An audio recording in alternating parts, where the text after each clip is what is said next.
এই হচ্ছে পরাগ। এই পরাগগুলো আমরা এখান থেকে খুব সাবধানে সংগ্রহ করে নেব। নমস্কার বন্ধুরা, সবুজ দ্বীপ ফর গার্ডেনিং এ সবাইকে স্বাগত।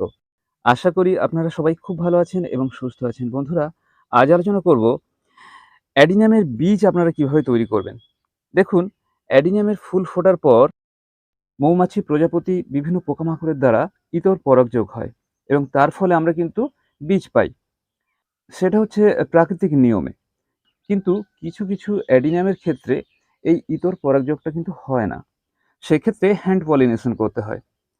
যেমন দেখুন, এখানে এটা হচ্ছে নোভা প্লাস্টিক। এটা একটা এক্সোটিক ভ্যারাইটির গাছ। এটা কিন্তু হ্যান্ড পলিনেশন করা হয়েছিল। এটা ইতর পরাগযোগে হয়নি। আমি অনেকবার চেষ্টা করেছি যে মৌমাছি বা প্রজাপতি দ্বারা ইতর পরাগযোগ হয়ে এতে ফল হয় কিনা, কিন্তু হয়নি। তো হ্যান্ড পলিনেশন করার পরে দেখুন, আমি এখানে একটা সিড পট পেয়েছি।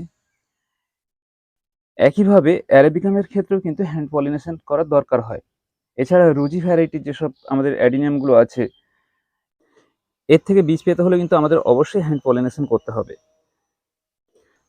তো চলুন, আমি স্টেপ বাই স্টেপ আপনাদের প্র্যাকটিক্যালি দেখাচ্ছি কিভাবে আপনারা বাড়িতে হ্যান্ড পলিনেশন করবেন এবং যে কোনো গাছ থেকে খুব সহজে বীজ তৈরি করতে পারবেন। পলিনেশন করতে গেলে আমাদের দরকার হবে একটা ফুল। তবে সদ্য ফোটা ফুল হলে হবে না, অন্ততপক্ষে 1 দিন বা 2 দিনের পুরনো ফুল হতে হবে। তাহলে কি হবে, এর পরাগরেণুটা খুব সুন্দরভাবে তৈরি হবে। আমি এখানে এই ফুলটা সিলেকশন করছি। এটা 1 দিন হয়েছে ফুটেছে, আর এটা কিন্তু অনেকটা পুরনো হয়ে গেছে। ফুল দেখলে আপনারা চিনতে পারবেন। আর এটা একটা মাল্টি কালার ওবেসাম, তবে এটা কিন্তু গ্রাফটেড নয়। দেখুন, এটা কিন্তু বীজের চারা। তো প্রথমে আমরা এই ফুলটাকে কিন্তু কেটে ফেলবো এমনিভাবে। একটু সাবধানে কাটতে হবে যেন পাপড়িগুলো পুরোপুরি ছিঁড়ে না যায়। সেক্ষেত্রে পরবর্তীকালে বাঁধন দিতে অসুবিধা হবে।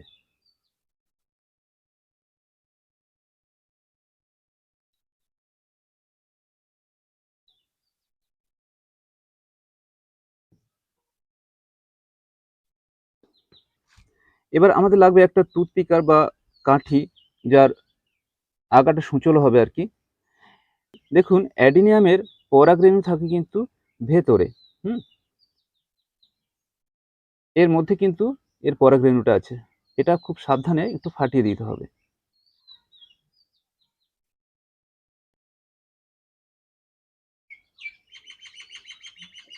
বন্ধুরা, এই দেখুন পরাগরেণুগুলো, এই দেখুন।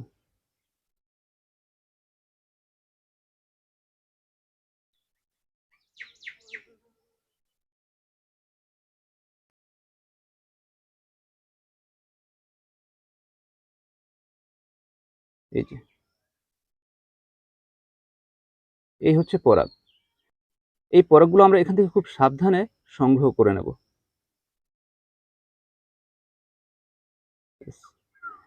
এই দেখুন, এখানে অনেকটা পরাগ কিন্তু আমি সংগ্রহ করে নিয়েছি। এবার এই পরাগগুলো আমরা গর্ভমুণ্ডের উপরে বসিয়ে দেব। তো দেখুন, এর গর্ভমুণ্ডটা একটু অন্যরকম, অন্যান্য ফুলের মতো নয়।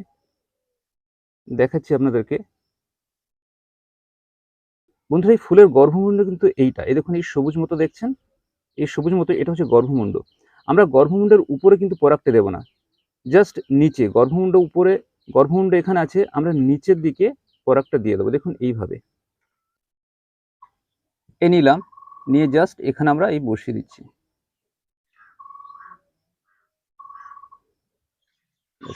হয়ে গেল।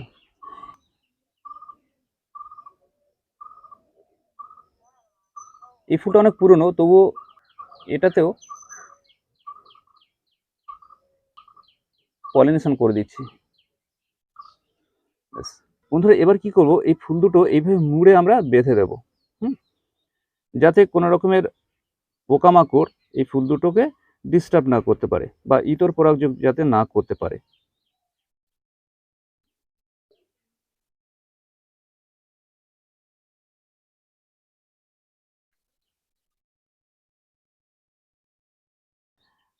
তো এই অবস্থাতে এই ফুলগুলো বেঁধে দেওয়ার পরে আমরা কিন্তু এই গাছটাকে ফুল সানলাইটে রাখবো না।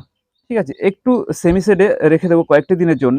যখন এই ফুলগুলো ঝরে যাবে, তারপরে আস্তে করে এগুলো আমরা আগে যে জায়গাতে ছিল সেখানে আবার আমরা রেখে দেবো।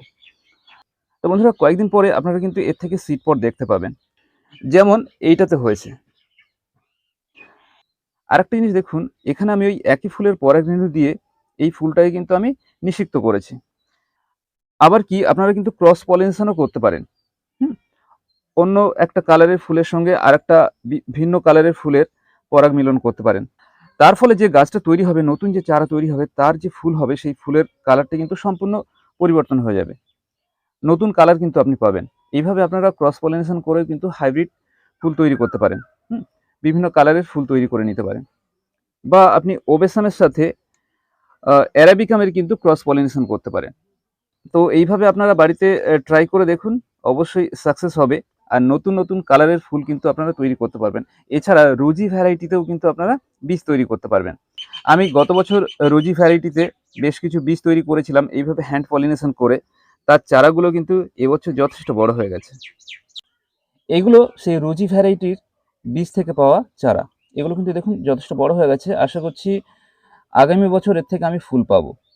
তো বন্ধুরা, আপনারা কিন্তু এইভাবে বাড়িতে খুব সহজে ক্রস পলিনেশন করতে পারেন বা সেলফ পলিনেশন করে বীজ তৈরি করে নিতে পারেন। হ্যাঁ, হ্যান্ড পলিনেশন করে আর কি।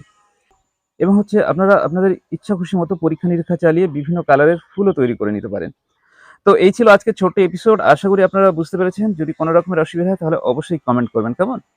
আর ভিডিওটা যদি ভালো লাগে, যদি ইনফরমেটিভ মনে হয় তাহলে অবশ্যই শেয়ার করবেন অন্যান্য বন্ধুদের কাছে। আর লাইক বাটনটা প্রেস করতে ভুলবেন না কিন্তু। হ্যাঁ? সবাইকে অসংখ্য ধন্যবাদ সম্পূর্ণ ভিডিওটা দেখার জন্য। সবাই সুস্থ থাকুন, ভালো থাকুন। নমস্কার।